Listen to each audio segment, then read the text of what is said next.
Aujourd'hui, Monsieur Ballon va vous apprendre à faire une fleur.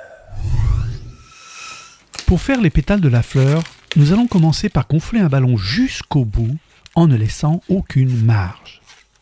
Par contre, une fois le ballon entièrement gonflé, il faudra laisser l'air s'échapper un petit peu pour abaisser la pression et ramollir la paroi du ballon.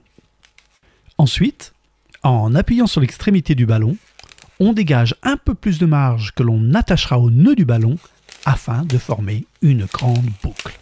On s'assure que la pression de l'air soit répartie uniformément sur toute la longueur de la grande boucle, puis en étirant le ballon de cette manière, on repère la moitié de la boucle qui doit être exactement en face du nœud afin d'obtenir deux segments de la même taille.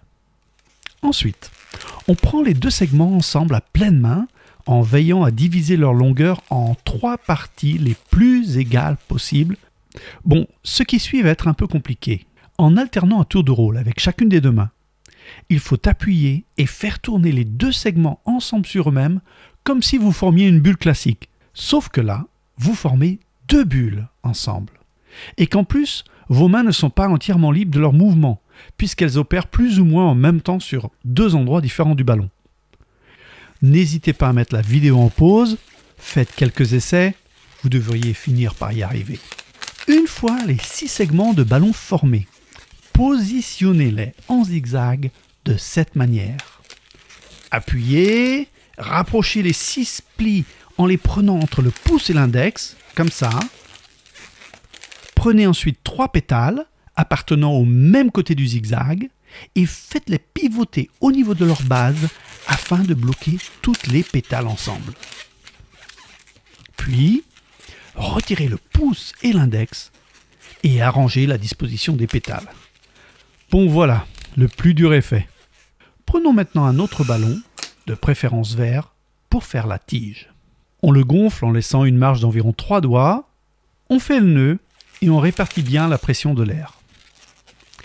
Nous allons commencer par un tulip twist. Pour rappel, il faut repousser le nœud à l'intérieur du ballon à l'aide de l'index. Retirez doucement l'index et finalement, on appuie et on tourne pour bloquer le tulip twist. Reprenons maintenant les pétales en écartant 2 au hasard afin de dégager assez de place pour loger le pli du tulip twist jusqu'au centre des pétales. Pour réduire la pression et éviter que l'un des deux ballons n'explose, il faut pousser le tulip twist délicatement en le faisant tourner sur lui-même plutôt qu'en forçant le mouvement d'un seul trait. Une fois que le cœur de la fleur est bien au milieu des pétales, on fait une toute petite bulle, puis une seconde identique que l'on transformera en pinch twist.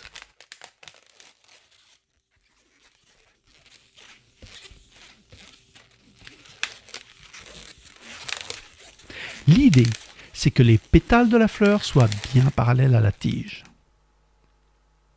On effectue un dernier contrôle de l'air afin qu'il n'y ait plus aucune marge dans le segment de ballon restant et que la pression de l'air y soit bien uniforme.